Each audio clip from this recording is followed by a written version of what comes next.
إن الحمد لله نحمده ونستعينه ونؤمن به ونتوكل عليه ونعوذ بالله من شرور أنفسنا ومن سيئات أعمالنا من يهده الله فلا مضل له ومن يضلل فلا هادي له وأشهد أن لا إله إلا الله وحده لا شريك له وأشهد أن محمدًا عبده ورسوله أرسله بالهدى ودين الحق ليظهره على الدين كله ولو كره المشركون اللهم صل على محمد وعلى آل محمد كما صليت على إبراهيم وعلى آل إبراهيم اللهم بارك على محمد وعلى آل محمد كما باركت على إبراهيم وعلى آل إبراهيم إنك حميد مجيد أما بعد فإن خير الكلام كلام الله وخير الهدي هدي محمد صلى الله عليه وسلم وشر الأمور محدثاتها وكل محدثة بدعة وكل بدعة ضلالة وكل ضلالة في النار أعوذ بالله من الشيطان الرجيم بسم الله الرحمن الرحيم يا أيها الذين آمنوا اتقوا الله حق تقاته ولا تموتن إلا وأنتم مسلمون يا أيها الناس اتقوا ربكم الذي خلقكم من نفس واحدة وخلق منها زوجها وبث منهما رجالا كثيرا ونساء واتقوا الله الذي تساءلون به والأرحام إن الله كان عليكم رقيبا يا أيها الذين آمنوا اتقوا الله وقولوا قولا سديدا يصلح لكم أعمالكم ويغفر لكم ذنوبكم ومن يطع الله ورسوله فقد فاز فوزا عظيما وما أصابكم من مصيبة فبما كسبت أيديكم وعفو عن كثير പ്രിയമുള്ള സത്യവിശ്വാസി വിശ്വാസികളെ, ജീവിതത്തിലെ എല്ലാ മേഖലകളിലും അല്ലാഹു സുബ്ഹാനഹു വ തആലയുടെ കൽപ്പനകൾ നിർദ്ദേശങ്ങളും കഴിവിന്റെ പരമാവധി സൂക്ഷിച്ചും പാലിച്ചും തഖ്വയോടും കൂടി ജീവിക്കണമെന്ന് അതിന്റെ പ്രാധാന്യത്തോടും ഗൗരവത്തോടും കൂടി എവരെയും ഉണർത്തുകയാണ്, ഓർമ്മപ്പെടുത്തുകയാണ്, വസിയത്ത് ചെയ്യുകയാണ്. അല്ലാഹു സുബ്ഹാനഹു വ തആല ഇഷ്ടപ്പെട്ട രൂപത്തിൽ ജീവിക്കുവാനും അല്ലാഹുവിന്റെ തൃപ്തി കരസ്ഥമാക്കി ലോകത്തോട് വിട പറയുവാനും അല്ലാഹു നമുക്ക് തൗഫീഖ് നൽകി അനുഗ്രഹിക്കുമാറാകട്ടെ. സൂറത്തു ശൂറയിലെ 30-ാമത്തെ വചനമാണ് ആമുഖമായി ഞാൻ ഓതി കേൾപ്പിച്ചത്. അതിന്റെ ആശയത്തോട് സമാനമായ ആശയമുള്ള 1-2 ഖുർആനിക വചനങ്ങൾ ആമുഖമായി നമ്മൾ വളരെ ശ്രദ്ധയോടുകൂടി മനസ്സിലാക്കേണ്ടതാണ്. ഞാൻ ഓതി വെച്ച സൂറത്തു ശൂറയിലായിട്ട് അല്ലാഹു പറയുന്നത്, വമാ അസ്വാബക്കും മിൻ മുസീബത്തിൻ, നിങ്ങൾ എന്ത് തരം മുസീബത്ത് അനുഭവിക്കുന്നുണ്ടെങ്കിലും ഫബിമാ കസബത് ഐദീകും, ആ മുസീബത്തൊക്കെയും നിങ്ങൾ പ്രവർത്തിച്ചതിന്റെ അനന്തരഫലങ്ങളാണ്. അപ്പൊ നമ്മൾ വ്യക്തിപരമായി അല്ലെങ്കിൽ സാമൂഹികമായി പൊതുവായി ഏതെങ്കിലും തരത്തിലുള്ള വിപത്തുകൾ, ദുരിതങ്ങൾ, ദുരന്തങ്ങളൊക്കെ അനുഭവിക്കുന്നുണ്ടെങ്കിൽ അത് അവനവൻ നമ്മുടെ പ്രവർത്തനത്തിന്റെ ഫലമായിട്ട് നമ്മൾ അനുഭവിക്കേണ്ടി വന്ന കാര്യങ്ങളാണ് എന്നാണ്. മറ്റൊന്ന് സൂറത്തു റൂമിലായത്താണ്, ലഹറൽ ഫസാദു ഫിൽ ബർരി വൽ ബഹരി ബിമാ കസബത് ഐദിന്നാസ്, കടലിലും കരയിലും കുഴപ്പങ്ങൾ ഉണ്ടായി, ബിമാ കസബത് ഐദിന്നാസ്, ജനങ്ങളുടെ വഴിവിട്ട പ്രവർത്തനങ്ങളുടെ അനന്തരഫലങ്ങളായിട്ടാണ്. അപ്പൊ ഭൂമിയിലെ കുഴപ്പമുണ്ടാകുന്നതും കടലിലെ കുഴപ്പമുണ്ടാകുന്നതൊക്കെയും എന്താ കാരണം? അത് മനുഷ്യന്റെ പ്രവർത്തനത്തിന്റെ അനന്തരഫലങ്ങളാണ് എന്നാണ്. സൂറത്തുൽ ആറാഫിൽ അല്ലാഹു പറയുന്നു, വലാ തുഫ്സിദു ഫിൽ അർളി ബഅദ ഇസ്ലാഹിഹ. ഭൂമി ശരിയായ രൂപത്തിൽ നിലനിൽക്കെ വലാ തുഫ്സിദു, പിന്നെ നിങ്ങൾ ആ ഭൂമിയിൽ കുഴപ്പമുണ്ടാക്കരുത്. ഭൂമിയെ അല്ലാഹു നല്ല രൂപത്തിലാണ് സംവിധാനിച്ചത്. അതിന് മനുഷ്യരെ നിങ്ങൾ അവിടെ കുഴപ്പമുണ്ടാക്കി ഭൂമിയുടെ ബാലൻസ് നഷ്ടപ്പെടുത്തരുത്. 4-ാമത് സൂറത്തു ഇസ്രായേൽ ആയത്താണ്. ഇൻ അഹ്സൻതും അഹ്സൻതും ലിഅൻഫുസിക്കും. നിങ്ങൾ നല്ലത് ചെയ്താൽ അതിന്റെ എല്ലാ നന്മയും നിങ്ങൾക്ക് തന്നെ അത് അനുഭവിക്കാൻ പറ്റും. വഇൻ അസഅ്തും, നിങ്ങളൊക്കെ മോശമായിട്ടാണ് ചെയ്യുന്നതെങ്കിൽ ഫലഹ, അതിന്റെ അനന്തരഫലങ്ങൾ നിങ്ങൾ തന്നെ അനുഭവിക്കേണ്ടി വരുമെന്നാണ്. നമുക്ക് ഈ 4 ആയത്തുകൾ അല്ലാഹു സുബ്ഹാനഹു വ തആല പറയുന്ന വളരെ പ്രധാനപ്പെട്ട സംഗതിയുണ്ട്. എന്ന് പറഞ്ഞാൽ നമ്മൾ അത് വ്യക്തിപരമായിട്ടാകട്ടെ പൊതുവായിട്ടാകട്ടെ മനുഷ്യർ ഇന്ന് അനുഭവിക്കുന്ന പലതരത്തിലുള്ള ദുരിതങ്ങൾ ഉണ്ടാകാം, വിപത്തുകൾ ഉണ്ടാകാം. എന്തെല്ലാം ബുദ്ധിമുട്ടുണ്ടോ ആ ബുദ്ധിമുട്ടൊക്കെയും മനുഷ്യന്റെ പ്രവർത്തനത്തിന്റെ ഭാഗമായി മനുഷ്യൻ അനുഭവിക്കേണ്ടി വന്നതാണ്. എന്ന് പറഞ്ഞാൽ ഇതിന്റെയൊക്കെ പിന്നിൽ മനുഷ്യരുടെ കരങ്ങൾക്ക് വലിയൊരു പങ്കുണ്ട് എന്നതാണ് ഒന്ന്. രണ്ടാമത്തത്, മനുഷ്യരുടെ അധാർമിക ജീവിതത്തിന്റെ അനന്തരഫലങ്ങളായിട്ടാണ് ഇവയെല്ലാം അനുഭവിക്കേണ്ടി വരുന്നതർത്ഥം. അതൊരു പക്ഷേ പ്രകൃതി ദുരന്തങ്ങളാകാം, അല്ലെങ്കിൽ വലിയ തരത്തിലുള്ള മാരകമായ രോഗങ്ങളോ പകർച്ചവ്യാധികളോ എന്തുമാകാം എന്നാണ്. ഇവിടെ എല്ലാം പറഞ്ഞപ്പോൾ നമ്മൾ കൂട്ടത്തിൽ മനസ്സിലാക്കേണ്ട സംഗതി, ഈ ഭൂമിയെ അല്ലാഹു സൃഷ്ടിച്ച ഇതിന്റെ സംവിധാനത്തിന്, ഈ പ്രകൃതിയുടെ എല്ലാ കാര്യങ്ങളിലും അതിനെ മലിനപ്പെടുത്തുന്നതിനോ അതിന്റെ താളം തെറ്റിക്കുന്നതിനോ മനുഷ്യരല്ലാത്ത ഒരു ജീവജാലങ്ങൾക്കും പങ്കില്ല എന്ന് നമുക്ക് ഒരു ബോധ്യമാണ്. ഇവരാരും ഭൂമിയുടെ താളം തെറ്റുന്നതിൽ ഒരു പങ്കും മറ്റാരും വഹിക്കുന്നില്ല. നേരെ മറിച്ച് ഈ ഭൂമിയുടെ താളം തെറ്റി, ഇതിനൊരു ക്രമമുണ്ട്, ഭൂമിക്കൊരു താളമുണ്ട്. ആ താളം തെറ്റുന്നതിലൊക്കെയും ഈ പറഞ്ഞ എല്ലാ പ്രയാസങ്ങൾക്കും കാരണമാരാണ്? മനുഷ്യരായ നമ്മുടെയൊക്കെ പ്രവർത്തനം. അത് ഭൂമിക്ക് നേർക്ക് നേരെ നമ്മൾ സമീപിച്ചതാകാം, അതല്ലെങ്കിൽ നമ്മുടെയൊക്കെ അധാർമിക ജീവിതത്തിന് അനന്തരഫലങ്ങളായി അല്ലാഹു നമുക്ക് നൽകുന്നതാകാം. ഏതായാലും ശരി, ഇതൊക്കെ നമ്മൾ വരുത്തി വച്ചതാണെന്നും നമ്മുടെ പ്രവർത്തനത്തിന്റെ ഫലമായിട്ടാണെന്നും അനുഭവം. ഇപ്പൊ ഞാൻ എന്തെങ്കിലും വ്യക്തിപരമായി നമ്മൾ അനുഭവിക്കുന്നുണ്ടെങ്കിൽ ഒരു ദുരിതം അനുഭവിക്കണം, അത് മറ്റൊരാളിലേക്ക് ചാർത്തി കൊടുക്കേണ്ടതുണ്ട്. നമ്മുടെ ജീവിതത്തിൽ എവിടെയെങ്കിലും നമ്മൾ വഴിവിട്ട് സഞ്ചരിച്ചിട്ടുണ്ടാകും. ആ വഴിവിട്ട ജീവിതമാണ് നമുക്ക് അത്തരത്തിലുള്ള ജീവിതം സമ്മാനിച്ചിരിക്കുന്നത്. അപ്പോ അതിന് അർഹത നമ്മൾ തന്നെ ചോദിച്ചു വാങ്ങിയതാണ്, നമ്മൾ തന്നെ സമ്പാദിച്ചതാണ്. അത് മറ്റൊരാളിലേക്ക് ചാർത്തി കൊടുക്കേണ്ടതില്ല എന്നാണ്. ഇനി പൊതുവായിട്ടാണെങ്കിലോ, പൊതുവായിട്ട് മനുഷ്യ സമൂഹം ഒന്നായി അനുഭവിക്കുന്നതാണെങ്കിലും അതൊക്കെ മനുഷ്യന്റെ പ്രവർത്തനത്തിന്റെ ഭാഗമായി.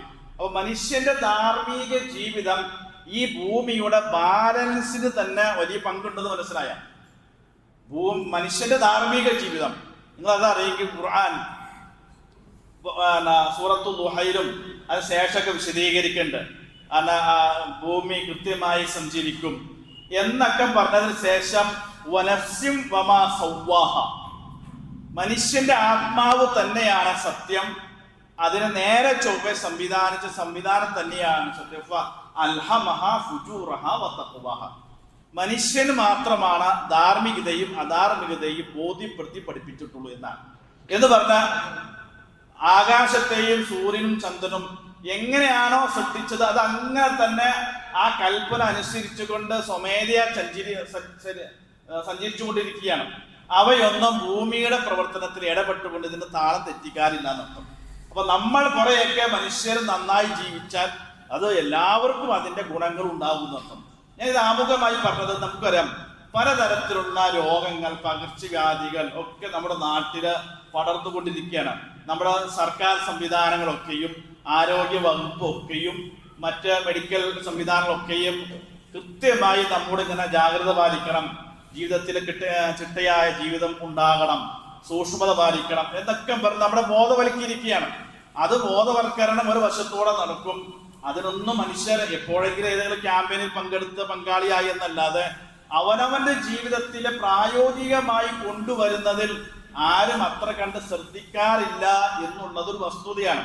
ഇസ്ലാമിനെ സംബന്ധിച്ചിടത്തോളം ഈ ശുചിത്വ രംഗത്ത്, ആരോഗ്യ പരിപാലന രംഗത്ത് ഇസ്ലാമിന് കൃത്യമായ ഒരു കാഴ്ചപ്പാടുണ്ട്. ഇത് എന്തിനാ ചോദിച്ചാൽ, നമ്മളെങ്കിലും മുസ്ലിം സമൂഹം, ഈ സംസാരം കേൾക്കുന്ന മുസ്ലിം നമ്മളെങ്കിലും ഈ പറഞ്ഞ ഇസ്ലാമികപരമായ മര്യാദകൾ പാലിച്ചുകൊണ്ട്, അത് വ്യക്തിപരമായ രൂപത്തിലുണ്ട്, പൊതുവായി സാമൂഹികമായി നമ്മൾ പാലിക്കേണ്ട, ആരോഗ്യ രംഗത്ത് പാലിക്കേണ്ട, അതുപോലെ തന്നെ ശുചിത്വ രംഗത്ത് പാലിക്കേണ്ട ഒരുപാട് മര്യാദകൾ ഇസ്ലാം പഠിപ്പിച്ചിട്ടുണ്ട്. നോക്കൂ, ഈമാൻ, ശുചിത്വം ഈമാനിന്റെ ഭാഗമാണെന്ന് പഠിപ്പിക്കപ്പെട്ട ഒരു മതമാണ് നമ്മുടേത്. എന്താ ഈമാൻ എന്ന് പറഞ്ഞാൽ, നമ്മുടെയൊക്കെ സ്വർഗത്തിൽ പോകണമെങ്കിൽ, സ്വർഗാവകാശിയാകണമെങ്കിൽ നമ്മുടെ ഈമാൻ പൂർത്തിയാകണം എന്നുള്ളതാണ്. മുഅ്മിനിന് മാത്രമേ സ്വർഗത്തിൽ പ്രവേശനമുള്ളൂ എന്നാണ്. അപ്പൊ നമ്മുടെ ഈമാന്റെ ആ ഗ്രാഫ് ഉണ്ടല്ലോ, അത് ഉയരണമെങ്കിൽ ശുചിത്വം, അത് വ്യക്തി ശുചിത്വമാകട്ടെ, ബാക്കി ഏതൊക്കെ പരിസര ശുചിത്വമാകട്ടെ, ശുചിത്വം അനിവാര്യ ഘടകമാണ്. അതുകൊണ്ട് ഈമാന്റെ ഭാഗമാണ് അത് വൃത്തിയായി നടക്കുക എന്നുള്ളത്.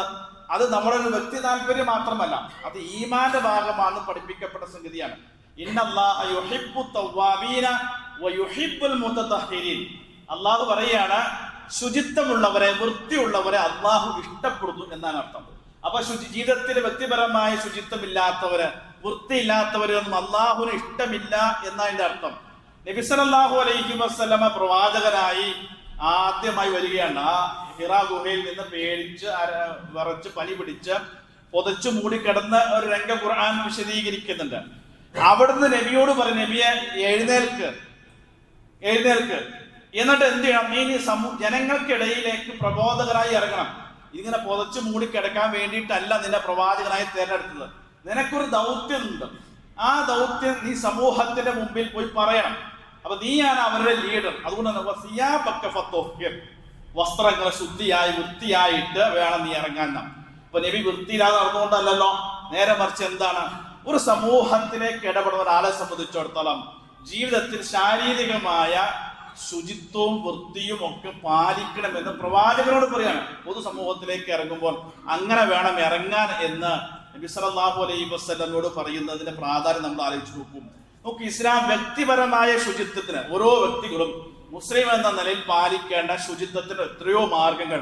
നോക്കൂ, ഇസ്ലാമിലെ ഏറ്റവും പ്രധാനപ്പെട്ട സംഗതിയാണ് വുളൂ ചെയ്യുക എന്നുള്ളതാണ്. ഒരാള് ഒരു ദിവസം ഫർള് നമസ്കാരങ്ങൾക്ക് കൂട്ടിയാൽ 5 പ്രാവശ്യമെങ്കിലും നിർബന്ധമായി അയാൾ വുളൂ എടുക്കണമെന്നാണ്. വുളൂവിനെ കുറിച്ച് പറയുകയാണെങ്കിൽ നമുക്ക് ഒരുപാട് സംഗതി നബി വുളൂവിനെ കുറിച്ച് പറഞ്ഞിട്ടുണ്ട്. ഓരോ വുളൂ അതൊരു മാനസികമായി ആത്മീയമായി ഒരു ഒരുങ്ങലാണ് വുളൂ. അതുകൊണ്ട് മാത്രമല്ലല്ലോ, നേരെ മറിച്ച് വുളൂ ചെയ്യുന്ന ഒരാൾ, അതിൽ ഏറ്റവും അത്ഭുതം വൈദ്യശാസ്ത്ര രംഗത്തുള്ള മെഡിക്കൽ ആളുകളൊക്കെ പങ്കുവച്ച സംഗതി നിറവോ, നബി സല്ലല്ലാഹു അലൈഹി വസല്ലമ മാത്രമാണ് ലോകത്ത് ഒരു സംഗതി പറഞ്ഞത്. ഏതാ നിറവോ? പക്ഷെ നമ്മളാരും അത് ചെയ്യാറില്ല, നമുക്ക് ശീലിക്കാത്തത് കഴിയുന്നില്ല. മൂക്കിൽ വെള്ളം കയറ്റി ചീറ്റണം എന്ന് പഠിപ്പിക്കപ്പെട്ട നബി മാത്രമേ ഉള്ളൂ.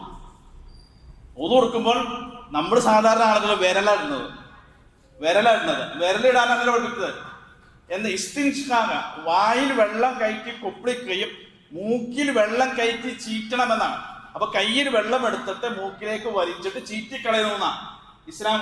അതാണ് വുളൂവിന്റെ ശരിയായപ്പോൾ. നമ്മളത് ശീലിക്കാത്തത് കൊണ്ടാണ് നമുക്കത് പ്രയാസമായി തോന്നുന്നത്.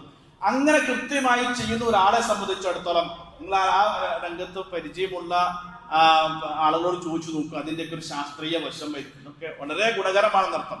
അപ്പോൾ ഓരോ വുളൂ എടുക്കുന്ന ഒരാളെ സംബന്ധിച്ചിടത്തോളം രാവിലെ മുതൽ ഓരോ നിസ്കാരത്തിലും വുളൂ എടുക്കുമ്പോൾ എത്ര കൃത്യമാണ് നബി സല്ലല്ലാഹു അലൈഹി വസല്ലം വിരലുകൾക്കിടയിൽ, കൈമുട്ടകൾക്ക്, മടകൾക്ക് ഇടയിലൊക്കെയും നിങ്ങൾ എന്ത് ചെയ്യണം, വുളൂ എടുക്കണം പഠിപ്പിച്ചു എന്ന് നബി സല്ലല്ലാഹു. അതൊരു ശുചിത്വത്തിന്റെ ഭാഗമാണ്. മാത്രമല്ല ഓരോ വുളുവിന് മുമ്പ് പല്ല് തേക്കൽ സുന്നത്താണ്. നബി സല്ലല്ലാഹു അലൈഹി വസല്ലം ലൗലാ അശുഖ അലാ ഉമ്മത്തി ലഅമർതു ബിസിവാകി മാഅ കുല്ലി വുളുഇ, പല്ല് തേക്കൽ എല്ലാ വുളുവിന്റെ മുമ്പ് നിർബന്ധമായി പല്ല് തേക്കാൻ പറഞ്ഞാൽ ജനങ്ങൾക്കത് പ്രയാസകരമായി മാറുമെന്ന് വിചാരിച്ചാൽ ഞാൻ നിർബന്ധമാണെന്ന് പറയാത്തതാണ്. നബി പറഞ്ഞില്ല എന്നുള്ളൂ, പക്ഷെ പറയണമെന്നാണ് നബിയുടെ ആഗ്രഹം. അപ്പൊ എല്ലാ വുളുവിന്റെയും മുമ്പ് പല്ല് തേക്കുന്ന ഒരാൾ, നോക്ക്, പല്ല് തേക്കാൻ ഒരു മതത്തിലെ ആളുകളെ ഇസ്ലാം പഠിപ്പിക്കാം, നിങ്ങൾ പല്ല് തേക്കണം എന്ന്. ബ്രഷ് ചെയ്യണമെന്നുള്ളത്. അതുകൊണ്ടാണ് മിസ്വാക്ക് വലിയ സുന്നത്തായ കാര്യമായി പറയുന്നത്. അങ്ങനെ കൃത്യമായി ഈ പറയപ്പെട്ട ഒരു ദിവസം 5 നേരം ഈ പറയുന്നത് പോലെ ബ്രഷ് ചെയ്യുന്ന ഒരാളെ സംബന്ധിച്ചിടത്തോളം അയാളുടെ വായിൽ എത്ര അസ്വാദ്യകരമായിരിക്കുമെന്ന് അനുഭവിച്ച ആളുകൾക്ക് അറിയാൻ പാടില്ലേ. അപ്പൊ അതൊരു ശുചിത്വത്തിന്റെ ഭാഗമാണെന്ന് അർത്ഥം. നമുക്ക് കുളിയെ കുറിച്ച് പറഞ്ഞു, നബി സല്ലല്ലാഹു അലൈഹി വസല്ലം പറഞ്ഞ വെള്ളിയാഴ്ച സുന്നത്തായ കുളി കുളിക്കണം എന്ന് പറഞ്ഞിട്ടുണ്ട്. അതിന്റെ അർത്ഥം എന്താ? വെള്ളിയാഴ്ച കുളിക്കുമ്പോൾ നമ്മൾ മറ്റു ദിവസങ്ങളിൽ കുളിക്കുന്നതിനേക്കാൾ കുറച്ചുകൂടി നമ്മുടെ ഭാഷയിൽ പറഞ്ഞാൽ ശരിക്കും തേച്ച് ഉരച്ച് കുളിക്കണം എന്ന് പറഞ്ഞ അർത്ഥത്തിലാണ് പറഞ്ഞതിന്റെ അർത്ഥം. അപ്പൊ വെള്ളിയാഴ്ച കുളിക്കുമ്പോൾ ഇന്ന് വെള്ളിയാഴ്ചയുടെ കുളിയാണെന്ന് നമ്മൾ കുളിക്കുമ്പോൾ ഇന്ന് വെള്ളിയാഴ്ചയുടെ സുന്നത്തായ കുളിയായിട്ട് കരുതണം. അപ്പൊ ആ സുന്നത്തു കൂടി കിട്ടുമെന്നർത്ഥം. അപ്പൊ കുളിക്കുക എന്നുള്ളത് പ്രത്യേകമായി എടുത്തു പറയുകയും അത് സുന്നത്തായി പഠിപ്പിക്കപ്പെടുകയും ചെയ്തു. ഇതൊക്കെ എന്തിനാ? ശാരീരികമായ ശുചിത്വത്തിന് വേണ്ടി. അതുകൊണ്ടാണ് നബി സല്ലല്ലാഹു അലൈഹി വസല്ലം നമസ്കാരത്തെ കുറിച്ച് പറഞ്ഞപ്പോൾ എങ്ങനെ ഉപമിച്ചത്? ഒരാളുടെ വീടിന് മുമ്പിലൂടെ ഒരു നദി ഒഴുകുകയും അയാൾ 5 നേരം ആ നദിയിൽ കുളിച്ചാൽ വല്ല അഴുക്കും ബാക്കിയാവുന്ന. അപ്പൊ നബി ഉപമിച്ചത് എന്തോടാ? അതുപോലെയാണ് നമസ്കാരം പാപങ്ങളെ കഴുകിക്കളയും എന്ന് പഠിപ്പിക്കപ്പെട്ടതുപോലെ നബി ഉപമിച്ചത് ഏതാ? ഈ ശാരീരികമായ ശുചിത്വത്തിനാണ്. നോക്കൂ, നഖം മുറിക്കണമെന്ന് കൃത്യമായി പറഞ്ഞു. ആഴ്ചയിൽ ഒരിക്കൽ നിങ്ങൾ നഖം മുറിക്കണം. കക്ഷത്തിലെയും ഗുഹ്യഭാഗത്തിലെയും രോമങ്ങൾ നീക്കണം. അതൊക്കെ പ്രകൃതിയുടെ ഭാഗമാണ്. അതുപോലെ തന്നെ ചേലാകർമ്മം ചെയ്യുക എന്നുള്ളത് നേച്ചറായി പഠിപ്പിക്കപ്പെട്ട സംഗതിയാണ്. അത് എന്തിനാണത്? ഇന്നും പല അസുഖങ്ങളൊക്കെ പ്രയാസപ്പെടുന്ന ആളുകൾക്ക് ഡോക്ടർമാർ നിർദ്ദേശിക്കുന്നത് ചേലാകർമ്മമാണ്. അപ്പോ അതൊക്കെ മനുഷ്യന്റെ വ്യക്തിപരമായി ശാരീരികമായുള്ള ശുചിത്വം വൃത്തി പാലിക്കാൻ വേണ്ടി ഇസ്ലാം നിർദ്ദേശ സംഗതിയാണ്. രാത്രി രാത്രി ഉറങ്ങിക്കഴിഞ്ഞാൽ രാവിലെ ഉണരുമ്പോൾ എന്ത് ചെയ്യണം? 3 പ്രാവശ്യം ഇടത് കൈകൊണ്ട് മൂക്കി ചീറ്റണം എന്ന് പറഞ്ഞു. അതിന്റെ അർത്ഥം നമ്മൾ ശരിക്കും അതൊരു സുന്നത്താണ്, ഒരു ആത്മീയമായ വശം കൂടി അതിലുണ്ട്. അങ്ങനെ ഇടത് കൈകൊണ്ട്, അവിടെയും പറയും ഇടത് കൈകൊണ്ട്. പിന്നെ ബാത്റൂമിൽ കയറുമ്പോൾ നബി പറഞ്ഞു, നിങ്ങൾ വെള്ളം ഉപയോഗിക്കുന്നതിന് മുമ്പ് നിങ്ങളുടെ കൈയുടെ മുൻ കൈകൾ 3 പ്രാവശ്യം കഴുകണമെന്നാണ്. അത് വെള്ളപാത്രത്തിലേക്ക് ഇടുമ്പോൾ എന്നാണ്. ഇപ്പൊ നമ്മൾ വെള്ളപാത്രത്തിൽ നിന്ന് ഡയറക്റ്റ് എടുക്കലല്ലോ, ടാപ്പും സംവിധാനമൊക്കെ. പക്ഷെ എന്നാലും നമ്മൾ എന്താ നബി പറഞ്ഞു കാരണമുണ്ട്. ആ കാരണം ശ്രദ്ധിക്കണം. ഈ രാത്രി നിങ്ങളുടെ കൈകൾ എവിടെയെല്ലാം സഞ്ചരിച്ചു എന്ന് നിങ്ങൾക്കറിയില്ല. നിങ്ങൾക്ക് എത്ര കൃത്യമാണ്? രാത്രി നിങ്ങളുടെ കൈകൾ എവിടെയെല്ലാം സഞ്ചരിച്ചു നിങ്ങൾക്കറിയില്ലല്ലോ. അതുകൊണ്ട് നിങ്ങൾ വെള്ളം ഉപയോഗിക്കുന്നതിന് മുമ്പ് കൈകൾ മുൻകൈ ഭംഗിയായി. അപ്പൊ ബാത്റൂമിൽ കയറി നമ്മൾ ബ്രഷ് ചെയ്യുന്നതിനൊക്കെ മുമ്പ് ആദ്യം നബി സല്ലല്ലാഹു അലൈഹി വസല്ലം പഠിപ്പിച്ച കാര്യമാണ് മുൻകൈയൊക്കെ വൃത്തിയായി കഴുകുക. സോപ്പിട്ടൊക്കെ കഴുകുവാണെങ്കിൽ കുറച്ചുകൂടി നല്ലതാണ്. കാരണം നബി പറഞ്ഞ കാരണങ്ങൾ എന്താ? രാത്രി കൈ എവിടെയെല്ലാം സഞ്ചരിച്ചു എന്ന് നിങ്ങൾക്കറിയില്ലല്ലോ എന്നാ പറഞ്ഞത്. അപ്പൊ രാവിലെ എഴുന്നേൽക്കുമ്പോൾ അത് ചെയ്യണമെന്ന് പഠിപ്പിക്കുകയാണ്. അങ്ങനെ എത്രയോ കാര്യങ്ങൾ. ഒരു കബറിന്റെ അടുത്തുകൂടി നബി സല്ലല്ലാഹു അലൈഹി വസല്ലമനെ കടന്നുപോയി. എന്നിട്ട് നബി സഹാബ് നിർത്തി നിൽക്കൂടെ എന്ന് പറഞ്ഞു. ഇയാൾ ഈ കബറിൽ കിടക്കുന്ന മനുഷ്യൻ എന്ത് ചെയ്യാണ്? ശിക്ഷിക്കപ്പെടുകയാണെന്ന് പറഞ്ഞു. അപ്പൊ സഹാബത്തിന് വലിയ ഭയം തോന്നി. അപ്പൊ നബി സല്ലല്ലാഹു അലൈഹി വസല്ലം മുഅ്ജിസത്താണ്, ആ കബറിൽ കിടക്കുന്ന മനുഷ്യ ശിക്ഷിക്കും നബി അറിയുന്നു. അപ്പൊ നബി സല്ലല്ലാഹു അലൈഹി വസല്ലം ഉടനെ എന്ത് ചെയ്തു? തൊട്ടടുത്ത് കിടന്ന ഒരു ഈത്തപ്പനയുടെ പച്ച മടൽ കൊണ്ടുവരാൻ ആവശ്യപ്പെട്ട് ആ കബറിന്റെ മുകളിൽ കുത്തി കൊടുത്തു. എന്നിട്ട് നബി പറഞ്ഞു, ഈ മടല് ഉണങ്ങുന്നത് വരേക്കും ഇയാൾക്ക് ആശ്വാസം ഉണ്ടാകുന്ന. അത് ആ കബറിന് മാത്രമേ ഉള്ളൂ കേട്ടോ. നബി കുത്തിയ ആ കബറിനും ആ മടലിനും മാത്രമേ ഉള്ളൂ. അതിന്റെ ചുവട് പിടിച്ചിട്ടാണ് ഇന്ന് കബറിന് ഒരു വലിയ ചെടി നട്ടാൽ അത് ഉണങ്ങാതെന്നാൽ അതിന്റെ ആശ്വാസം കിട്ടുമെന്ന് വിചാരിച്ചിട്ടാണ്. ആരോ പഠിപ്പിക്കപ്പെട്ടതാ. അതിൻ്റെ ഒരു ഇസ്ലാമികപരമായ മതപരമായ ഒരു സംഗതി അല്ല അത്. അങ്ങനെ എന്തെങ്കിലും തിരിച്ചറിയാൻ അങ്ങനെ ചെയ്യുന്നതിന് തെറ്റെന്ന് പറയാൻ കഴിയില്ല. മതപരമായ ഒരു സംഗതി അല്ല. പക്ഷെ നബി സല്ലല്ലാഹു അലൈഹി വസല്ലം ചെയ്തത് ആ കബറിന് വേണ്ടിയിട്ടാണ്.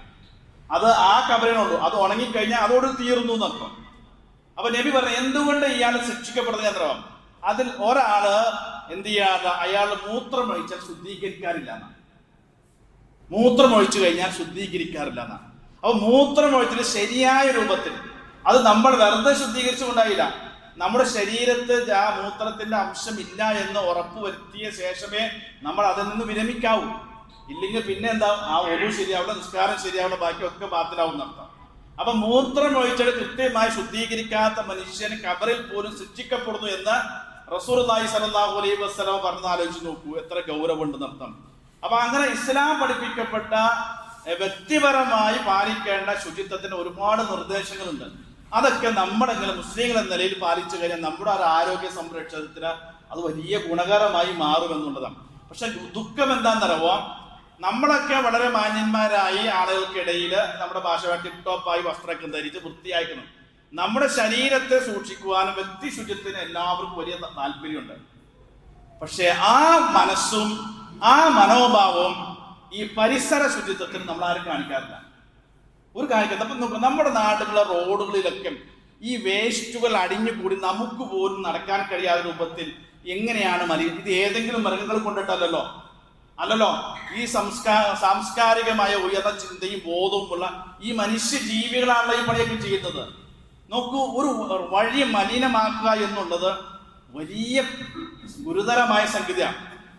സൂറത്തുൽ ലഹ്ബില് അബൂലഹബിനെ ശപിച്ചുകൊണ്ട് ആയത്തിറങ്ങിയിരുന്നു. അതിൽ പറഞ്ഞു വംറത്തു ഹമ്മാലത്തൽ ഹത്തബ്, അവൻ നരകത്തിൽ കിടന്ന് കത്തിയെരിയും, അവന്റെ കൂടെ അവന്റെ ഭാര്യയും കൂടി നരകത്തിൽ കത്തിയെരിയും. അബൂലഹബിന്റെ ഭാര്യയെ ഉമ്മു ജമീലിനെ കുറിച്ചിട്ടാണ് ആ പരാമർശം. അപ്പൊ എന്തുകൊണ്ടാണ് വിറക് ചുമട്ടുകാരിയായ അവന്റെ ഭാര്യ എന്ന ഖുർആൻ നടത്തിയ വിശേഷണം? അതിന് രണ്ട് അർത്ഥങ്ങളുണ്ട്. ഒന്ന് ആലങ്കാരികമായ അർത്ഥം, ഈ വിറക് ചുമക്കണ പണി ആയതുകൊണ്ടല്ല, നേരെ മറിച്ച് ഏഷണിയും പരദൂഷണമായിരുന്നു മുഖ്യ തൊഴിൽ.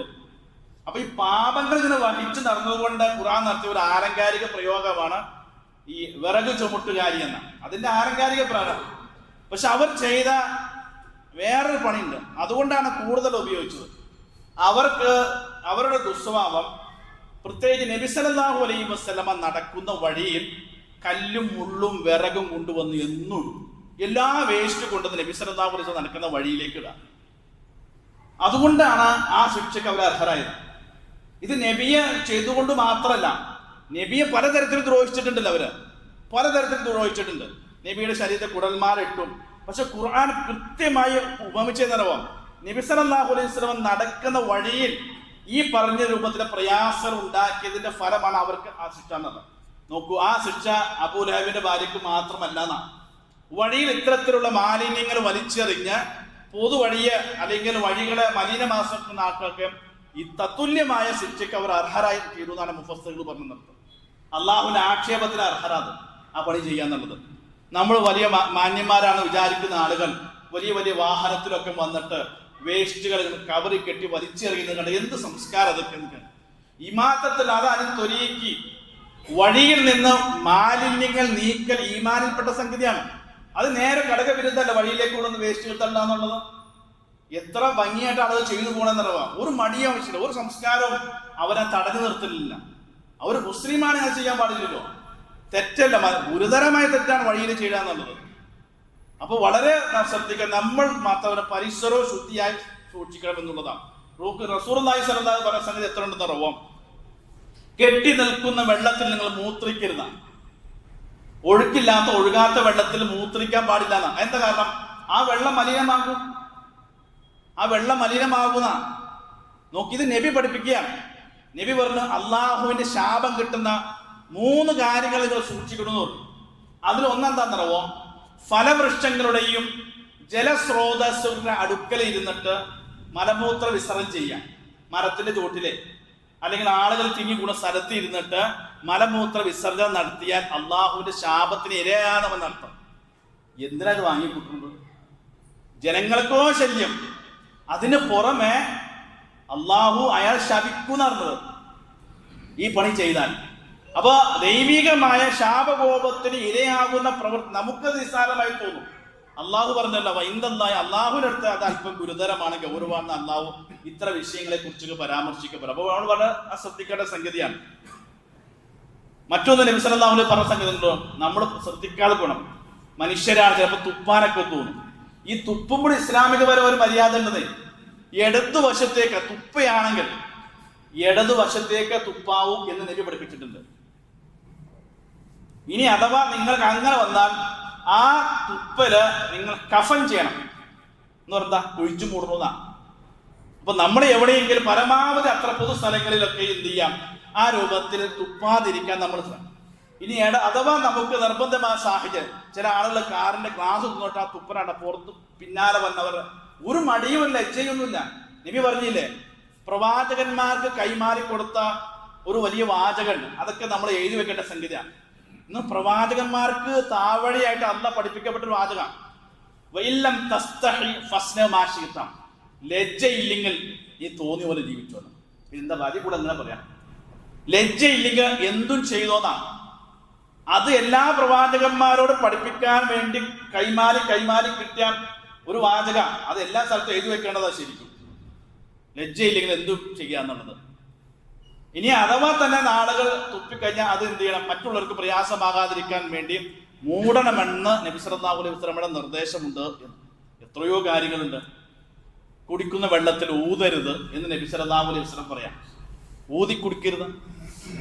പക്ഷെ അത് വലിയ ആളുകൾ അത് മതപരമായ ഒരു പ്രത്യേകതയായിട്ട് പുണ്യമുള്ള ആരുടെയൊക്കെയോ തുപ്പലിനും ഊതലിനും വേണ്ടി ക്യൂ നിൽക്കുന്ന അവസ്ഥയിലേക്ക് സമൂഹം. ഇസ്ലാം എവിടെയാണ്? ഈ സമൂഹം എവിടെയാണ്? ഇസ്ലാം പറഞ്ഞ ഊതിയ വെള്ളത്തിൽ ഊതരുന്ന് പറഞ്ഞാ, ഊതിയ വെള്ളം കുടിക്കാൻ പാടില്ല. അവനവൻ തന്നെ ഊതി കുടിക്കാൻ പാടില്ല എന്നാണല്ലോ. അപ്പൊ വേറൊരാൾ ഊതിയ വെള്ളം എങ്ങനെ കുടിക്കാം? അത് എന്ത് മത? അത് ആരാ പഠിപ്പിച്ചത്? ഇസ്ലാമുമായി ഇതിനൊന്നും ബന്ധമല്ല കേട്ടോ. അത് അവനവൻ തന്നെ കുടിക്കാൻ പാടില്ല, പിന്നെ മറ്റൊരാൾ ഊതിയത്. ഇതൊക്കെ ഇതൊക്കെ ഇതിന്റെ എല്ലാ പാപഭാരവും ഇസ്ലാമിന്റെ മേത്തേക്ക് വരും. അതുകൊണ്ട് ഇസ്ലാമിനെ വളരെ മോശമായി സമൂഹത്തിലെ ചിത്രീകരിക്കാം. അതിൻ്റെയൊക്കെ ഭൗതികമായ നേട്ടം ഈ പറഞ്ഞ ആളുകൾക്കൊക്കെ.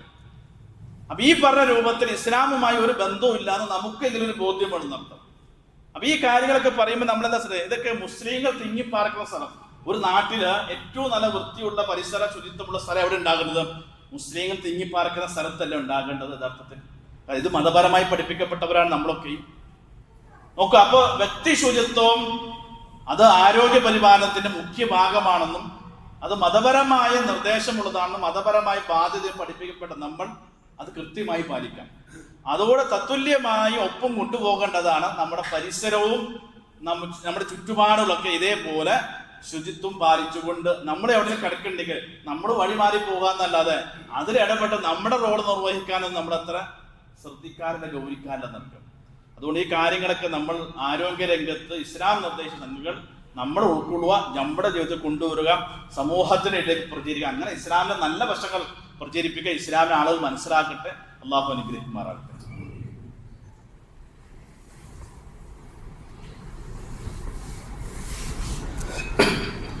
അൽഹംദുലില്ലാഹി റബ്ബിൽ ആലമീൻ വസ്സലാത്തു വസ്സലാമു അലാ അഷ്റഫിൽ മുർസലീൻ വഅലാ ആലിഹി വസഹ്ബിഹി അജ്മഈൻ. അമ്മാ ബഅദ്. ഒരിക്കൽ കൂടി അള്ളാഹുവിന്റെ കൽപ്പനകൾ പാലിച്ച് ജീവിക്കണമെന്ന് ഉണർത്തുകയാണ്. റസൂലുള്ളാഹി സ്വല്ലല്ലാഹു അലൈഹി വസല്ലമ ഒരിക്കൽ പറഞ്ഞു, ഒരു മനുഷ്യൻ അയാള് സ്വർഗത്തിൽ പ്രവേശിച്ചതിന് ശേഷം അള്ളാഹു പ്രത്യേകമായ ഒരു പദവി നൽകിയ മനുഷ്യനെ ആദരിച്ചു. പ്രത്യേകമായ പദവി. അപ്പൊ അത് എന്ത് കാരണത്താലാണ് തനിക്ക് കിട്ടിയതെന്ന് ആ മനുഷ്യന് സംശയമായി. ഇതിപ്പോ ഞാൻ ഏത് കാര്യം ചെയ്തിട്ടാണ് ഒരു സ്പെഷ്യൽ ആയിട്ടുള്ള ഒരു പദവി എന്നാണ്. അങ്ങനെ അദ്ദേഹത്തോട് പറയപ്പെട്ടതാണ്. എന്താണെന്നറിയാമോ? അയാൾ ചെയ്ത ഒരു നന്മയുണ്ട്. ജനങ്ങൾ സാധാരണയായി നടന്നു പോകുന്നൊരു വഴിയിൽ റോട്ടില് ജനങ്ങളുടെ യാത്രയ്ക്ക് തടസ്സമാകുന്ന ഒരു മരക്കൊമ്പ് വളർന്നു നിൽക്കുന്നുണ്ടായി. മരത്തിന്റെ കൊമ്പ്. അങ്ങനെ കുറെ ആളുകൾ നടന്നു പോയി. അവരൊക്കെ ഒന്നെങ്കിൽ ആ കൊമ്പ് മാറിപ്പോവും, ചിലവരെ കൊമ്പ് മാറ്റിയിട്ട് കടന്നു പോകും, ചിലർ മൈൻഡ് ചെയ്യാതെ പോകും. അപ്പൊ ഇദ്ദേഹം ജനങ്ങൾക്ക് പ്രയാസമുള്ളതാണല്ലോ വിചാരിച്ചിട്ട് ജനങ്ങളുടെ സൗകര്യത്തിന് വേണ്ടിയിട്ട് ആ മരക്കൊമ്പ് മുറിച്ചു കളഞ്ഞു. അതാണ് അയാളെ സംബന്ധിച്ചിടത്തോളം അയാൾക്ക് സ്വർഗ്ഗത്തിൽ പദവി ഉയർത്തി കിട്ടുന്ന റസൂലുള്ളാഹി സ്വല്ലല്ലാഹു അലൈഹി വസല്ലം പറയാം. ഇത് മരം മുറിക്കാനുള്ള ലൈസൻസ് ആയിട്ടല്ല. എന്നാൽ മറ്റുള്ളവർക്ക് പ്രയാസമുണ്ടാകുന്ന ഒരു സംഗതി അതിന് സുഖമായി വഴിയൊരുക്കുക എന്നുള്ളത് ഒരു മുസ്ലിമിന്റെ ബാധ്യതയാണ് അർത്ഥം. ഇതിപ്പോ നമ്മുടെ നാട്ടിൽ മരങ്ങളും മരക്കൊമ്പൊന്നും ഉണ്ടാവില്ല. പക്ഷെ നമുക്ക് അങ്ങനെ പ്രായോഗികമായി ഇടപെടാൻ പറ്റിയ മേഖലകളൊക്കെ ഉണ്ട്. ഇങ്ങനെയാണ്. അപ്പൊ നമ്മൾ ഏതെങ്കിലും സ്ഥലത്ത് സിഗ്നൽ സ്ഥലത്തൊക്കെ 4 വശത്തുനിന്ന് ജംഗ്ഷനിൽ വാഹനങ്ങൾ വന്നിട്ട് ഒരാൾ ഇറങ്ങി നിന്നിട്ട് ഒരു സൈഡിൽ വാഹനങ്ങൾ വിട്ട ബാക്കിയെല്ലാം. അപ്പൊ അതിലിരിക്കുന്ന കാറിലിരിക്കുന്ന ഒരു മുസ്ലിം ആണെങ്കിൽ അയാൾക്ക് വേണ്ടി ആ റോഡ് നിർവഹിക്കാമല്ലോ. ഒന്ന് ഇറങ്ങി നിന്നിട്ട് മറ്റു വാഹനങ്ങൾക്ക് സൗകര്യം ഒരുക്കി ഒരു ലൈനിൽ കടത്തി വിട്ട ബാക്കിയെല്ലാം സുഖമായി പോകും. നമ്മളും ആ ബ്ലോക്കിൽ സുഖമായിരിക്കും. ആരെങ്കിലും ചെയ്യിട്ടെന്ന ഇനി ആരെങ്കിലും ചെയ്യണത് അത് വീഡിയോ പിടിച്ച് വിടാനാണ് ബാക്കിയുള്ളവരുടെ താല്പര്യം. അപ്പൊ ജനങ്ങൾക്ക് യാത്ര സുഖമായി സംവിധാനം ഒരുക്കുക എന്നുള്ളതും ആ യാത്രയോഗ്യമാക്കുക എന്നുള്ളതൊക്കെ നമുക്ക് അത് പുണ്യകർമ്മമാണെന്ന് പഠിപ്പിക്കപ്പെട്ട മതത്തിന്റെ അനുയായികളാണ് നമ്മൾ. നമ്മളായിട്ടൊരു ബ്ലോക്ക് ഉണ്ടാക്കാൻ നിൽക്കരുത്, നമ്മളായിട്ട് തടസ്സം ഉണ്ടാക്കരുത്. നാം സഞ്ചരിക്കുന്ന വാഹനങ്ങൾ മറ്റൊരാൾക്ക് പ്രയാസമുണ്ടാക്കും. ഇപ്പൊ മഴക്കാലാണ്, നമ്മൾ സുഖമായ നല്ല AC വാഹനത്തിലൊക്കെയാണ്. ഈ വാഹനം ഇല്ലാത്ത പാവപ്പെട്ട ആളുകളൊക്കെ റോട്ടുകൾക്ക് നടക്കുന്നുണ്ടോ? അവർക്ക് പ്രയാസം ഉണ്ടാക്കുക. ചീറിപ്പായ നമുക്ക് അങ്ങനെ പോവാം. അവര് ഓഫീസിലും മറ്റു സ്ഥലങ്ങളൊക്കെ പോവുകയായിരിക്കും. ആ ചെളിയും വെള്ളവും തെറിച്ച് നമുക്കിതൊന്നും അറിഞ്ഞിട്ടുണ്ടാവില്ല. എത്ര ഗുരുതരമായ പാപാന്നറിയാം. ഇതൊക്കെ വാങ്ങിക്കൊണ്ട് എവിടെ കൊണ്ടുവന്ന് വയ്ക്കും. ആ മനുഷ്യൻ അന്ന് മുഴുവൻ അവനെ ശപിച്ചുകൊണ്ടിരിക്കും. പുറമെ അള്ളാന്റെ ശാപവും. അപ്പൊ നമുക്കും അത് സുഖമായിട്ട് പോയാൽ മതിയോ? അതുകൊണ്ട് വളരെ സൂക്ഷിക്കാം. യാത്ര ചെയ്യുമ്പോഴൊക്കെ മറ്റൊരാൾക്ക് നമ്മളായിട്ട് ഒരു പ്രയാസം ഉണ്ടാക്കരുത് എന്ന നമ്മുടെ മുസ്ലിം എന്ന നിലയിൽ നമ്മൾ പാലിക്കണം, സൂക്ഷിക്കണം. അള്ളാഹു അനുഗ്രഹിക്കുമാറാകട്ടെ. നമ്മുടെ പാപങ്ങൾ അള്ളാഹു നമുക്ക് പുറത്തു മാപ്പാക്കി തരുമാറാകട്ടെ. രോഗം കൊണ്ട് കഷ്ടപ്പെടുന്ന ഒരുപാട് ആളുകൾ അതുകൊണ്ട് വസിയത്ത്, ആശുപത്രിയിലുള്ളവർ, വീടുകളിലുള്ളവർ, അവർക്കൊക്കെ അള്ളാഹു പൂർണ്ണ ശിഫ നൽകി അനുഗ്രഹിക്കുമാറാകട്ടെ. മരണപ്പെട്ടു പോയ ആളുകൾക്ക് അള്ളാഹു മഗ്ഫിറത്തും മർഹമത്തും നൽകി അനുഗ്രഹിക്കുമാറാകട്ടെ. ഇസ്ലാമിന് മുസ്ലിം സമൂഹത്തിന് അള്ളാഹു ഇസ്സത്ത് പ്രദാനം ചെയ്യുമാറാകട്ടെ. നാളെ പരലോകത്ത് ഒരു കൂട്ടം സ്വർഗത്തിലേക്കും ഒരു കൂട്ടം നരകത്തിലേക്ക് വിധി എഴുതുമ്പോൾ സ്വർഗത്തിലേക്കുള്ള കൂട്ടത്തിൽ അള്ളാഹു നമ്മെ എല്ലാവരെയും ഉൾപ്പെടുത്തി അനുഗ്രഹിക്കുമാറാകട്ടെ. اللهم اغفر للمؤمنين والمؤمنات والمسلمين والمسلمات الأحياء منهم والأموات إنك مجيب الدعوات يا قاضي الحاجات. اللهم أجرنا من النار، اللهم أجرنا من النار، اللهم أجرنا من النار. اللهم أعز الإسلام والمسلمين وذل الشرك والمشركين. اللهم أحينا للكتاب والسنة وأمتنا مع الإيمان والتوبة. ربنا آتنا في الدنيا حسنة وفي الآخرة حسنة وقنا عذاب النار. ربنا تقبل منا إنك أنت السميع العليم وتب علينا إنك أنت التواب الرحيم. آمين برحمتك يا أرحم الراحمين.